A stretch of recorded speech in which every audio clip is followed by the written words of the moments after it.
Choreography का section था, लगान में वॉल्स का सेक्शन था, और मैं बहुत नर्वस था क्योंकि पहली बार मैं एक तो और बड़े कलाकार को बड़ी फिल्म थी।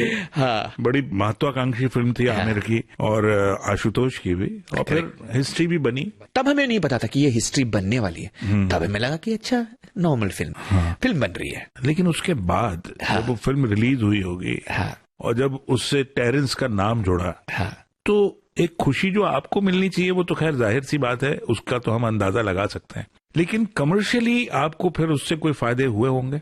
एक्चुअली मैं कहूंगा कि मैंने कुछ उस फिल्म में बहुत छोटा काम किया है सर, लेकिन बहुत इज्जत मिली।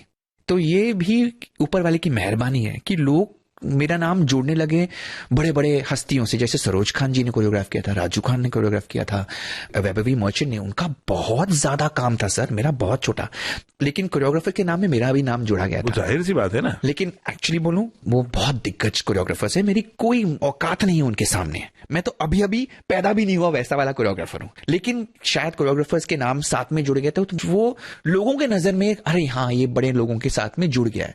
ये मेरी खुशनसीबी थी, लेकिन ये सत्य नहीं है, और ये मैं इसका खुलासा करना चाहता हूं कि ये मेरा सत्य है कि मैंने कोई बड़ा काम नहीं किया लगान में, कोई बड़ा गाना नहीं किया, छोटा सा एक पोर्शन था वही किया। लोगों को लगा कि मैंने बड़े नाम बड़े फिल्म के साथ जुड़ गया हूं, तो अगर आशुतोष जी ने विश्वास किया है तो इस बच्चे में कुछ ना कुछ होगा।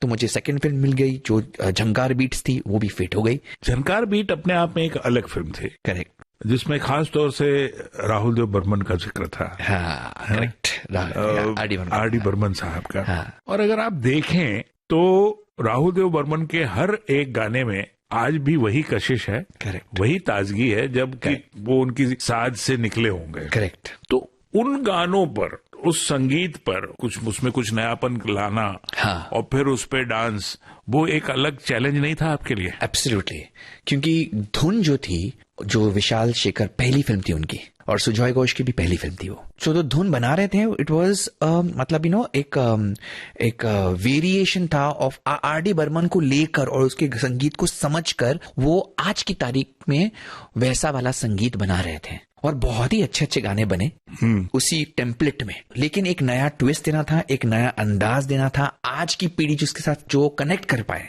तो वो इंस्ट्रक्शन भी सुजॉय ने दिया था कि मुझे थोड़ा पुराना वाला फ्लेवर चाहिए और थोड़ा आज का। उसमें डांस में फिर क्या किया, मैं वही जानना चाहता हूँ। आपने तो डांस में it was not such a dance oriented song, it was more about, it was a rock band. तो वो बैंड है, फिल्म में भी वो लोग सब संगीतकार हैं, म्यूजिशियंस हैं, तो उनको नाचना नहीं था, लेकिन जिस तरीके से उनको फिल्माया गया था, एक रॉक स्टार वाली फील आनी थी। एक रॉक बैंड कैसे आते हैं, उनके बीच में कैसा छोटी छोटी अनबन होती है, और कैसे वो अलग अलग काम कर रहे हैं, लेकिन रात को वो आके गाते हैं और साथ में मिलते हैं, तो वो वाली कहानी थी। तो उस किरदार के हिसाब से मैं बन गया था। I didn't have much of dancing to do, but picturisation had to be done well. As a choreographer sometimes हर गाना आपको आर्टिस्ट को नचवाना नहीं पड़ता, सिचुएशन के हिसाब से आपको वो दर्शाया जाना चाहिए ताकि वो अच्छा लगे, देखने में फील करे, और वो कैरेक्टर से बाहर ना निकले। ओनली ड्रीम सीक्वेंस जब रिया सेन और शायन मुंशी, वो एक्टर भी थे, उनका एक गाना था जो शान ने गाया था, दिल ने तुमको चुन लिया है, तुम भी मुझको चुनो ना, ला ला ला ला ला ला ला ला। बहुत अच्छा प्यारा गाना था। वो गाने में ड्रीम सीक्वेंस में थोड़ा डांसिंग दिखाया गया। मैं आया नाच, जो अभिषेक बच्चन और अंतरा माली के साथ था, और जो इसके डायरेक्टर साहब थे राम गोपाल वर्मा। वो फिल्म हाथ ऐसे आई कि अंतरा माली मेरे शोज देखती थी स्टेज में। मुझे तब भी, मैं फिल्मों में काम करता था, लेकिन मुझे स्टेज का बहुत बड़ा लगाव था, और मुझे स्टेज पर परफॉर्म करना ज्यादा पसंद था। तो मैं अतरंगी चीजें स्टेज पर ट्राई करता था, एकदम अतरंगी, जो मतलब एकदम लोग बोलते थे क्या कर रहा है तू स्टेज पे बट कुछ भी जो भी दिमाग में आया करता था, लेकिन उसका कुछ सर या पैर नहीं था, बट एक आइडिया, एक कॉन्सेप्ट, और मैं वो स्टेज पे दिखाता था। तो उसको वो स्टाइल बहुत पसंद आया अंतरा माली को, और उन्हें बोला कि मुझे आपका ये स्टाइल बहुत पसंद है, और मैं ये सीखना चाहती हूँ, और मैं इसको अपने फिल्म में लेके आना चाहती हूँ। और एक फिल्म लिखी है जो मैंने लिखी है और राम गोपाल वर्मा ने लिखी है। उसका फिल्म का नाम है नाच आपे, कोरियोग्राफी की लाइफ पर ये फिल्म है। और फिर मैंने धीरे धीरे समझा कि ये फिल्म तो मेरे ऑलमोस्ट मेरे से मिलती जुलती है, because it was a choreographer who was not a very traditional choreographer, जो हटके है, जो हटके सोचता है जी। तो उसने वो जो मेरा जो चाल चलन है, जिस तरीके से मैं बैठता था, वो मुझे नोटिस करने लगी अंतरामाली जी। और वो हर एक चीज समझने लगी कि मैं कैसे सोच रहा हूँ, कैसे बात कर रहा हूँ, कैसे डांस करता हूँ, कैसे समझाता हूँ। तो वो सब चीजें उसने मुझे स्टडी कर दिया और वही चीज वो अपनी फिल्म में नाच में करवाना चाहती थी। तो वो जो कंटेम्प्रेरी डांस का जो मैंने तड़का दिया उस गाने में, तो क्रिटिकली मुझे बहुत सारा लोगों ने फोन किया कि ये फिल्म बहुत हटके है, तुमने कुछ और ही कर दिया, कुछ अलग ही दिख रहा है, डांस नहीं पता नहीं क्या, कुछ एक अलग नजारा दिख रहा है। तो वो मुझे बहुत अच्छा लगा कि क्रिएटिवली मैंने कुछ अलग सोचा। मैंने बोला कि जो लोग करते हैं वो नहीं करो। पहले ये बात कही कि अंतरामाली ने आपको एक स्टेज शो में देखा और आपने ये बताया कि स्टेज शोज में बड़े अतरंगी से डांस आप करते थे, तो गाने भी अतरंगी चुनते होंगे बहुत ही इस तरह के क्योंकि अतरंगी गानों के लिए कुछ खास नाम भी हैं हमारे, जैसे किशोर कुमार साहब हैं, अमित कुमार जी के भी गाने रहे हैं।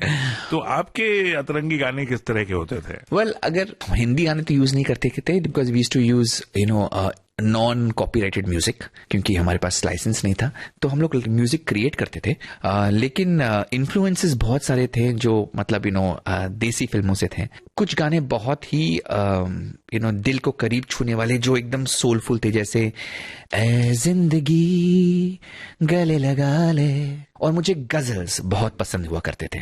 गजल्स जैसे कोई ये कैसे बताए कि वो तन्हा क्यों है, क्योंकि मैं स्टेज पे ना मूड लेके चलता था। अच्छा। तो मेरी कहानियां होती थी, तो मुझे ऐसे वाले मूड वाले गाने बहुत पसंद हुआ करते थे, जहां पे एक मूड फील हो जाता है, जो बहुत ही संजीदा, जो बहुत ही जिसमें लिखावट में एक फीलिंग होती है। तो मुझे अर्थ के गाने, सदमा के गाने या मासूम के गाने, या ऐसे फिल्मों के जहाँ पे बहुत ही मतलब बहुत खूबसूरती से लिखे हुए, जो बहुत ही सोच कर, या साहिर लुधियाना के गाने सभी मुझे पसंद थे। एक गाना था जो मैं जूझ रहा था लाइफ में, संसार से भागे फिरते हो, चित्रलेखा, करेक्ट सर, मीना कुमारी। तो वो गाना मेरे लिए वॉज अ पिवटल मोमेंट, जब मैंने वो गाना सुना और जो उसका अर्थ था, क्योंकि मैं भी लाइफ में जूझ रहा था कि मटीरियलिज्म इज राइट, ओके, और इज इट कि सब कुछ त्याग देना, भोग में है या त्याग में तो क्या है। सो आई थिंक ऐसे गाने जब मैंने सुना करता था, माइंड की क्या सोच है, और उसको फिल्मों में दिखाया गया था। So I think I was very influenced by all of these great artist and great songs and great lyricist. क्योंकि जो म्यूजिक एक तरफ, लेकिन जो अच्छा लिखते हैं उस पर भी अमल करना बहुत इंपॉर्टेंट है एज अ कोरियोग्राफर। की लिरिक्स की बात की आपने, बात की कि कहीं कोरियोग्राफर्स उससे बनते हैं। एक सवाल मेरे मन में उठ रहा था कि आपने कोई फॉर्मल ट्रेनिंग नहीं ली। आपने कोरियोग्राफी की अगर बात की जाए तो फिल्मों में ऐसे कोई बहुत असिस्ट भी फिल्में भी नहीं की या किसी को असिस्ट भी नहीं किया। बावजूद इसके आप वो जो कोरियोग्राफी के लिए जो एक खास चीज होती है जिसको क्रिएटिविटी कहते हैं, देखिए ऐसा एक डांस देख के डांस कर लेना एक अलग चीज है, लेकिन एक डांस को खुद क्रिएट करना, एक लिरिक्स को डांस में कन्वर्ट करना, करेक्ट, वो एक अलग चीज है जो कहीं ना कहीं गॉड गिफ्ट कह सकते हैं जिसको, अंदर से आता है। इसको आपने महसूस कैसे किया? आपने इसको कन्वर्ट करने का जो प्रोसीजर होता है, देखिए गॉड गिफ्ट है, लेकिन वो गिफ्ट आप बाहर कैसे निकाल कर आपने की जो प्रोसीजर है वो कैसे सीखी, उसको कैसे समझा आपने? सो कोरियोग्राफी ना दो तरीके से होती है। आप गाने को सुनते हो और गाना आप पर हावी हो जाता है, और आपका शरीर उस गाने को सुनकर, उसके कानों के ध्वनि को सुनकर आपका अंग डांस करने लगता है। वो एक तरीका है। लेकिन मैं दूसरा तरीका अप्लाई करता हूँ। मैं म्यूजिक लगाता ही नहीं हूँ, मैं जो थॉट है, जो सोच है, उसको लेके चलता हूँ और मेरे असिस्टेंट को बोलता हूँ कि मुझे पता नहीं कि मैं क्या करने वाला हूँ, लेकिन मुझे गौर से देखना और याद रखना और मुझे कॉपी करते रहना, क्योंकि मुझे आप अगर बोलोगे कि अभी वही चीज वापस करो तो मुझे याद नहीं रहेगा। लेकिन जो भी निकल रहा है मेरे अंदर से, उस पर थोड़ा आप ध्यान देना, क्योंकि कुछ चीजें अच्छी होंगी, कुछ चीजें नहीं। तब उतना ध्यान नहीं था कि कैमरा भी लगा सकते हो और आप रिकॉर्ड कर सकते हो। उस जमाने में मैं अपने असिस्टेंट पर ज्यादा निर्भर करता था। तो मैं स्टूडियो में जाता था और मेरे अंदर से जो भी निकल रहा है वो मैं डांस करता था विदाउट म्यूजिक। और फिर मैं सोच रहा कि ये जो मैं कर रहा हूं ये कौन से म्यूजिक पे अच्छा लगेगा। फिर मैं म्यूजिक को सुनता था, बोलता कि ये म्यूजिक मुझे इंस्पिरेशन दे रहा है। तो it was always half half. पहले मैं आगे बढ़ता था, अपना कुछ करता था ताकि वो हावी ना हो जाए मुझ पर, और फिर मैं म्यूजिक को सुनता था और फिर उसको कंबाइन करता था। फिर लफ्ज कभी कभी जो अल्फाज जो है अगर वो अच्छे हैं तो वो कभी कभी इन्फ्लुएंस करते हैं हमारी कोरियोग्राफी में। बहुत इंपॉर्टेंट है कि एक चीज ये बहुत इंपॉर्टेंट है स्पेशली क्रिएटिव लोगों में, कि आप एक ही म्यूजिक को सुन के 10 चीजें कर सकते हैं, लेकिन अभी आपको डिसाइड करना है कि कौन सा सबसे बेस्ट रहेगा। इसके लिए आपको एक इंटेलिजेंस चाहिए, उसके लिए आपको एक समझ चाहिए। वो समझ होता है, it's called an artistic intelligence, क्योंकि आप बहुत सारे ऑप्शंस हैं, आप बहुत सारे रूप में इसको दिखा सकते हो, लेकिन कौन सा एकदम सही होगा, एकदम स्पष्ट होगा, एकदम सक्षम होगा और सूक्ष्म भी होगा, ये बहुत इंपॉर्टेंट है। तो बहुत चीजें आप कर सकते हैं, बहुत लिटरल भी कर सकते हो, मतलब जो आप लफ्ज बोला है वही को आप दिखा रहे हो, तो फिर वो जैसे आप डेफ एंड डम वाला डांस हो गया, फिर वो वाला नहीं होना चाहिए कि एकदम लिटरल आपको ट्रांसलेट कर रहे हैं, तो उसमें कोई क्रिएटिविटी नहीं है। लेकिन क्या आप उसको एक मेटाफोरिक एक मेटाफोरिक रूप में अगर दे सकते हैं तो then it becomes very interesting. तो you have to use your artistic sensibilities to understand कि कैसे आप उसी एक म्यूजिक या गाने या शब्द को सही चीजों को जोड़कर उसको बहुत ब्यूटिफुली कन्वे कर सकते हो, और उसके लिए चाहिए आपको कॉम्पोजिशन टेक्निक। और choreography composition is an art, मतलब जो गाना जो आप डांस कर रहे हैं उसके उतार चढ़ाव क्या है। अगर आपकी बॉडी झट से एक स्ट्रांग मूवमेंट दे रही है, उसके बाद आप फिर से स्ट्रांग मूवमेंट मत कीजिए, एक थोड़ा सॉफ्ट मूवमेंट कीजिए ताकि वो एक लहर की तरह ऊपर नीचे चढ़े। अगर आप एक बहुत बड़ा वाला मूवमेंट कर रहे हैं, उसके बाद एक छोटा वाला मूवमेंट कीजिए। अगर आप बहुत ही अगर आप एक बार 8 काउंट के लिए सामने होके कैमरा के सामने करें, तो कई बार थोड़ा मुड़ के आप थोड़ा डांस की, ताकि वो विजुअल थोड़ा बदले। तो it's very important to understand the dynamics of visual and how you are using space. जो स्पेस है आप किस तरीके से यूज करते हैं, और आपका अंग किस डायरेक्शन में जा रहा है, और वो क्या जो आप कर रहे हो वो मैच कर रहा है म्यूजिक और शब्दों के साथ। ये एक अलग साइंस है, ये एक अलग विधि है जानना कि कैसे करते हैं, और it's called the art of composition. ये झट से नहीं आता, you have to work on it. और फिर जाके आप बहुत ही जब प्रैक्टिस करते हो और बहुत दिमाग लगाते हो, कई बार अंदर से आ जाता है और 1 सेकंड में वो सही आ जाता है। कभी कभी आपको बहुत कुछ करना पड़ता है और फिर उसको फनल करना पड़ता है, इसको एक एसेंस में, मतलब इसको एक रिड्यूस करना पड़ता है, छानना पड़ता है। That's the word I was searching for। तो उसको छानना पड़ता है ताकि वो सही मात्रा में, ज्यादा ना हो ना कम हो। इसकी जो समझ है, ये काफी होती क्या है। बहरहाल आगे बढ़ते हैं, आपकी फिर अगली फिल्म कौन सी रही? जैसे कि आपने बताया 10 फिल्में रही। हाँ, बहुत सारी दूसरी छोटी छोटी फिल्में आई। मुझे ज्यादा इंटरेस्ट नहीं था क्योंकि मुझे 2009 में ही टीवी से इनविटेशन आया ताकि मैं कोरियोग्राफर और जज बनूं, और मुझे ये जो इनविटेशन आया बहुत अच्छा लगा, क्योंकि यहाँ पर मैं सिर्फ जज नहीं करने वाला था, लेकिन मैं कोरियोग्राफ भी करने वाला था। और मुझे मौका चाहिए था कि मैं ऐसे ऐसे डांसर्स के साथ काम करूं जो आप जी जान मेहनत करें और मुझसे कोई सवाल ना करे, और जो मैं क्रिएटिवली दिखाना चाहता हूं वो मौका मिले। क्योंकि जब फिल्मों में जब आप काम करते हो तो लिमिटेशन होती है। आर्टिस्ट कितना कर सकता है? 1 2 कट करके शूट करना पड़ता है। तीसरी बात ये होती है कि गाना का अगर वो किरदार ऐसा है कि वो ज्यादा नहीं नाचता, तो तुम जबरदस्ती को नहीं नचवा सकते। और या सिचुएशन में आप यही कर सकते हो, तो आप बहुत सारी चीजों से बंध जाते हो। टेलीविजन शो में आपको आप डांस दिखाना है, सिर्फ डांस, लेकिन कहानियां भी दिखानी है, क्योंकि कहानियां के माध्यम से अगर सिर्फ डांस हो तो मजा नहीं आएगा। लेकिन अगर उसमें एक नैरेटिव हो, इसमें एक कहानी हो, इसमें एक इमोशन छुपा हो, तो वो बहुत लोगों को पसंद आने लगता है। तो जब मुझे ये मौका मिला, मैं बहुत खुश हो गया। बहुत कोरियोग्राफर्स ने डांस इंडिया डांस को रिजेक्ट किया था। इनफैक्ट हम पहले चॉइस नहीं थे फॉर एज कोरियोग्राफर्स। बड़े बड़े लोगों को लिया गया था पहले, नाम नहीं लेना चाहूंगा, लेकिन हमसे बहुत सीनियर जो लोग थे उनको अप्रोच किया था, लेकिन उन्होंने ना कर दिया क्योंकि उनको कोरियोग्राफ करना नहीं था। क्योंकि वो फिल्मों में कोरियोग्राफ अच्छा करते हैं, लेकिन स्टेज को कोरियोग्राफ करना मतलब स्टूडेंट्स को एक झटके में विदाउट कट्स, वो एक अलग ही विधि है। टेरेंस, में उस पूरी जो टीवी की दुनिया है उसमें हम जाएंगे जरूर, लेकिन उससे पहले कुछ गाने भी हम सुनते चलेंगे। बाहों में चले आ ने बातचीत के दौरान कहा कि फिल्मों में जो कोरियोग्राफी होती है, जो डांस होता है, वो कट करके होता है। करेक्ट। मान लीजिए कि हम एक एक्टर को जानते हैं कि भाई इसको डांस आता नहीं, लेकिन वो बराबर 7 मिनट तक या 6 मिनट तक पर्दे पर डांस करता हुआ नजर आता है। हाँ। आप थोड़ा सा समझाएंगे कि एक्चुअली जो फिल्मी कोरियोग्राफी होती है, फिल्मी डांस जब शूट होता है तो उसका जो प्रोसीजर होता है, उसकी जो टेक्निक होती है, वो किस तरह से कट कट करके जाती है? तो देख लीजिए, समझ लीजिए आपने एक गाना सुन रहे हैं, गाने में बीट्स होती हैं, ओके, एक ताल होता है, 1 2 3 4, ओके, 1 2 3 4, वो बीट होता है, रिदम होता है, ताल होता है। जब हम लोग सेट करते हैं तो हम हर बीट को कोरियोग्राफ करना पड़ता है, चाहे वो एकदम शुरू में अगर सिर्फ फ्लूट बज रहा है तो वो भी हमारे लिए कोरियोग्राफी होनी चाहिए, क्या हो रहा है उस पर वो भी सेट करना पड़ता है। तो जब हम शूट करते हैं तो हम पिक्चराइज करते हैं कि ये 4 बीट पे हम ये वाला स्टेप करेंगे।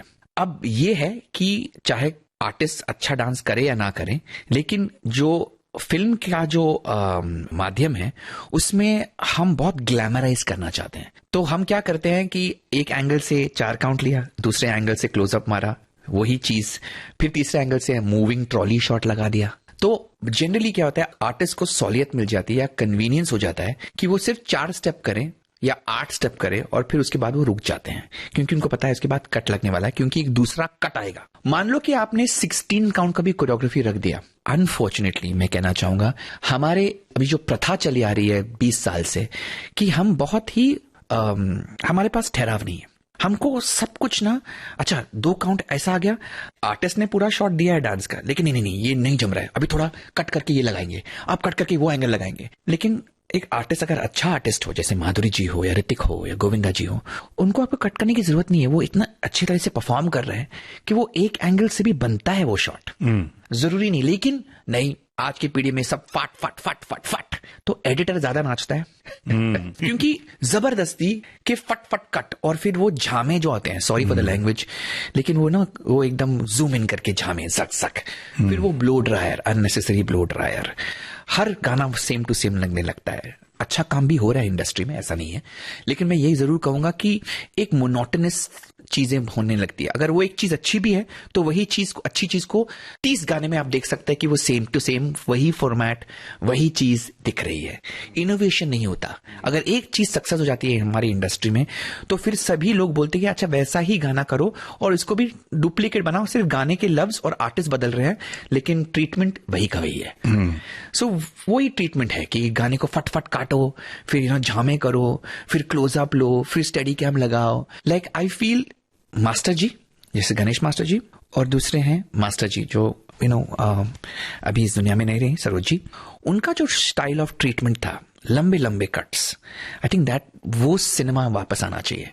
एंड कुछ कोरियोग्राफर्स कर रहे हैं कुछ हद तक, और आर्टिस्ट को भी पता चल गया है कि now we should also not keep such shortcuts. तो फिल्म की बात करें तो बहुत लोग जो अच्छे डांसर नहीं हैं उनको भी हम अच्छा दिखा सकते हैं, क्योंकि अगर आपकी बॉडी लैंग्वेज गलत है, ओके, तो मैं सिर्फ आपका क्लोजअप ले लूंगा, मैं आपको बोलूंगा कि आप आंखों से खेल लीजिए, आपकी बॉडी लैंग्वेज एकदम सही नहीं है, आप बहुत ही ऑड लग रही हैं।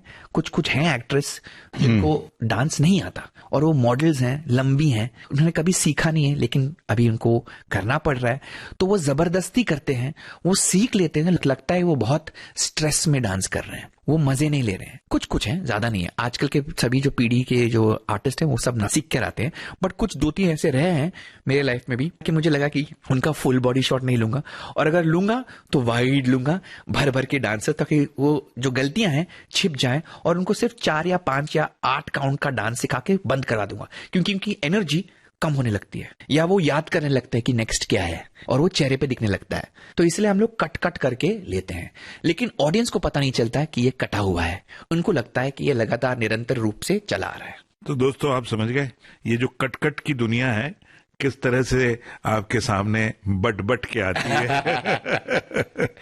बहरहाल ये एक चीज बहुत टेक्निकल थी। हाँ। ध्यान से जो श्रोता इस प्रोग्राम को सुन रहे होंगे, जाहिर सी बात है जिनका डांस से बहुत लगाव होगा उन्होंने बड़े ध्यान से इसे सुना होगा।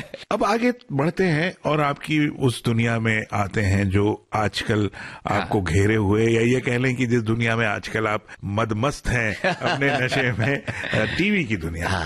तो ये टीवी की दुनिया में अब जहां तक मुझे ध्यान आता है कि मैं भी काफी समय से देख रहा हूँ, मुझे लगता है जब से शुरू हुई है ये दुनिया, रियलिटी शोज का जमाना जब से शुरू हुआ है, चाहे वो डांसिंग शोज हों या सिंगिंग शोज हों, हाँ, गाने तो विविध भारती के ही बजते हैं। करेक्ट। करेक्ट, बहुत सारे गाने।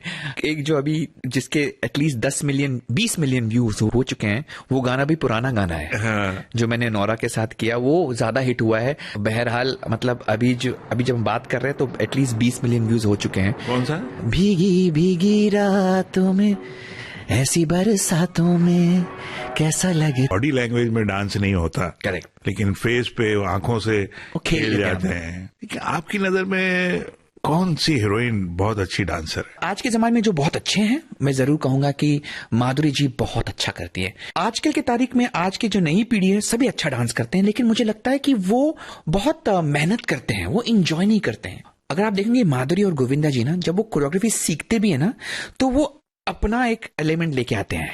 उनको खुद को इतनी खुशी महसूस हो रही है और वो खुशी दिखती है। दूसरे लोगों में लगता है कि नहीं, हमें उसको एक परफेक्ट बनाना है, तो वो परफेक्शन के चक्कर में वो भूल जाते हैं कि उनको एंजॉय भी करना है। परफेक्शन के चक्कर में वो रोबोट हो जाता है। हाँ, तो वो मेरे बाल ऐसे हैं, अच्छा मेरी बॉडी लैंग्वेज ठीक है, अच्छा ये पोस्चर सही है, हाँ क्या मैं सुंदर लग रही हूँ, या मैं सुंदर लग रहा हूँ, या मेरा एटीट्यूड सही है, कि मेरे कपड़े अच्छे लग रहे हैं। Also they are too trapped in that की परफेक्शन। तो कहीं ना कहीं दे डोंट रियलाइज कि एक मेटाफिजिकल चीज होती है एनर्जी एंड वाइब। आकार इज अ फिक्स्ड रूप, फिजिकल रूप है, लेकिन एक चीज है एनर्जी और vibes. Ranveer also is very good dancer और बहुत मेहनत भी करते हैं। तो it's nice to see the young dancers. It's just that 19-20 का फर्क है, लेकिन वो बहुत बड़ा फर्क हो जाता है। सही कह रहे हैं आप। हाँ, दूसरे एक जमाना हुआ करते, अगर आप पूछना चाहते कि कौन अच्छे डांसर नहीं हुआ करते थे, कैसे कोरियोग्राफर्स छुपाते थे, the biggest example of not being a good dancer is Meena Kumari ji. She was not a great dancer, लेकिन उनकी फिल्मों में, पाकीज़ा में उनको नाचना है, तो कई गानों में ना उनकी एक डबल हुआ करती थी।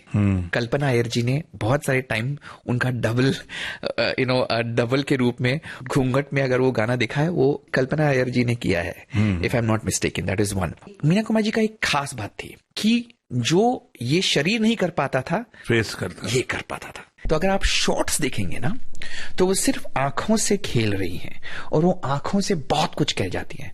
उनको सिर्फ एक इतने शोल्डर से और ये आंखों को देखने में और वो फीलिंग के साथ जो कर रही है ना, उसी में पैसा है। उसको ज्यादा करने की जरूरत भी नहीं है। तो उन्होंने समझ लिया कि ये मेरी शॉर्ट कमिंग्स है। Even with Rekha, she used to work very hard. Rekha is not a brilliant dancer, Umrao जो में बहुत नचवाया है, लेकिन if you see in comparison, Vyjayanthimala is next level, Hema Malini ji is next level. और ये साउथ की एक्ट्रेसेस है ना, उनके संस्कृति में यह है कि पहले डांस सीखो, और पेरेंट्स जबरदस्ती लड़कियों को और लड़कियों को सिखाते थे। कमल हसन भी जी सबसे बढ़िया डांसर थे, उन्होंने भी भरतनाट्यम सीखा था। तो जो साउथ के जो हीरोज या हीरोइंस थे, उनको ऑलरेडी वो सीख कर आया करते थे, तो उनको समझ थी। So the best example is, I would say, is Vyjayanthi Mala ji, Sridevi ji, Hema Malini ji. Waheeda Rehman is not from the south, but she was, I would say, ये 4 ऐसे कलाकार थे। ये कौन नाम है? पद्मिनी। वो इसकी बहन थी ना, वैजयंती माला की बहन थी ना वो Padmini. So they were both classically trained, south की थी वो। So they were very classically trained. और वो क्या करते थे ना सर, ये अभी शायद लोगों को पता नहीं, लेकिन वो जब साउथ से आई थी वैजयंती माला, वो अपने कोरियोग्राफर को लेकर आई थी कि अगर मैं डांस करूंगी तो इनके साथ करूंगी। तो इट वॉज वेरी क्लियर कि मेरी पहचान डांस है, तो मैं अपने टीम को ही लेकर आऊंगी, whereas others didn't know how to dance.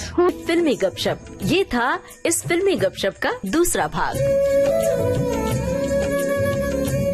तकनीकी सहयोग HR पाटले, प्रस्तुति सहयोग आकांक्षा सिंह।